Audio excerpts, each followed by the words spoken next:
নমস্কার বন্ধুরা, আমার চেনা অচেনা গল্প চ্যানেল এ আপনাদের স্বাগত। আজ আমি চলে এসেছি নতুন একটি গল্প নিয়ে। গল্পটির নাম ম্যাক্সের সংকল্প। একবার ম্যাক্স নামে একটি ছোট পাখি লম্বা গাছে ভরা বনে বাস করত। ম্যাক্স সবসময় উঁচুতে ওড়ার স্বপ্ন দেখেছিল, কিন্তু তার ডানা দুর্বল ছিল এবং সে অন্য পাখিদের মতো উড়তে পারত না। একদিন এক বুদ্ধিমান বুড়ো পেঁচা ম্যাক্সকে জিজ্ঞেস করল, তুমি এত উঁচুতে উঠতে চাও কেন? ম্যাক্স উত্তর দিয়েছিল, আমি সেখান থেকে পৃথিবী দেখতে চাই এবং আমার ডানার নিচে বাতাস অনুভব করতে চাই।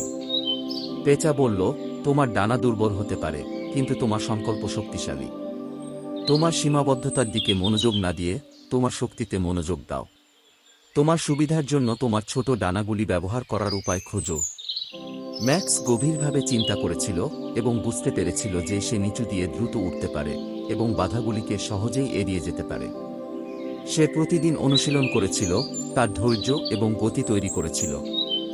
শীঘ্রই ম্যাক্স বনের দ্রুততম পাখি হিসাবে পরিচিত হয়ে ওঠে, এমনকি সবচেয়ে শক্তিশালী উড়োজাহাজকেও ছাড়িয়ে যায়।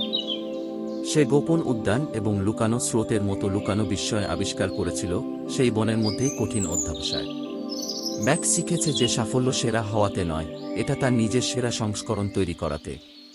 আপনার স্বতন্ত্রতাকে আলিঙ্গন করুন, আপনার শক্তির উপর ফোকাস করুন। মনে রাখবেন, আপনার ডানা যতই ছোট মনে হোক না কেন, দৃঢ় সংকল্প এবং কঠোর পরিশ্রমের মাধ্যমে আপনি দুর্দান্ত উচ্চতায় উঠতে পারেন। আজকের গল্প এই পর্যন্তই। গল্পটি পছন্দ হলে লাইক শেয়ার করতে ভুলবেন না। এরকম আরও গল্প পাওয়ার জন্য চ্যানেলটি সাবস্ক্রাইব করে দেবেন। ধন্যবাদ।